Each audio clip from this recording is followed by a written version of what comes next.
Hey everybody, welcome back to the Bible reading plan. We're in the 4th chapter of 1 Thessalonians today, and I'll just stick on something that stuck out to me today because it's not often that we get just a straight up, this is the will of God in a sentence. Like, this is the will of God, blank. We get it a few times in the Bible where it's said that plainly, and we get it here. Paul writes in verse 3, "For this is the will of God, your sanctification." That's good news that God desires after salvation. God desires my sanctification. His will is for me to be sanctified. And I have a part to play in that, and so do you. But God is the one who sanctifies, who brings on the righteousness.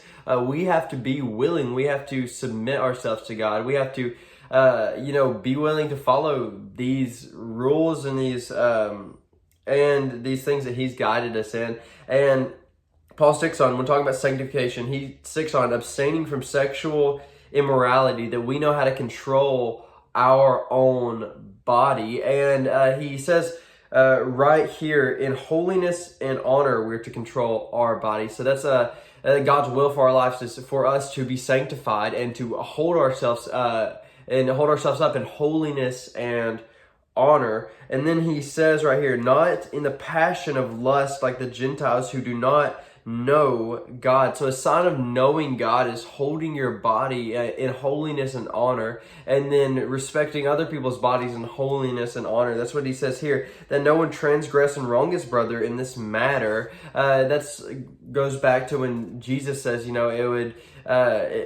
would be better if you had a millstone hung around your neck and thrown into the sea than if you would have harmed or led one of these little children astray. God takes very seriously you causing someone else to stumble, or you causing someone else to sin, or you specifically harming someone that is His child. I mean, especially in dating today, people just kind of throw around, they play games with people just for the fun of it. But we have to remember that this is, that's God's child that you're dealing with, that you're talking to, and you need to uphold them to that standard, because it says right here, the Lord is an avenger in all these things, as we told you beforehand and solemnly warned you, for God has not called us for impurity, but in holiness. Therefore, whoever disregards this disregards not man, but God, who gives us the Holy Spirit to you.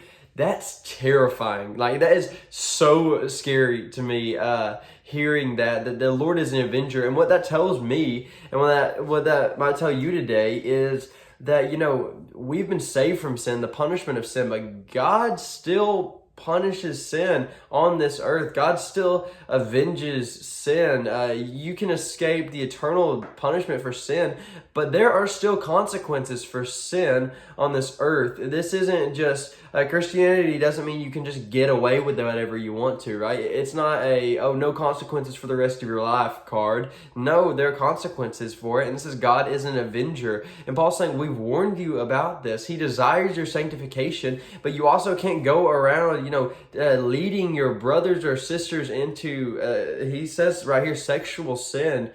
It's a very serious thing. And God hates sin. God avenges sin, and we should fear God in that way and hold ourselves to a holiness and honor in that. And he says, he says you're not disregarding man, you're disregarding God when you don't act in a way that is holy. You're saying, God, that what you say doesn't matter. What you say is not true. I'm going to go my own way. And it's scary. We should have a fear of God, a fear of God that goes with, a knowledge that He is perfectly good and that He loves us and He wants what's best for us, and He wants our sanctification, which leads us closer to Him.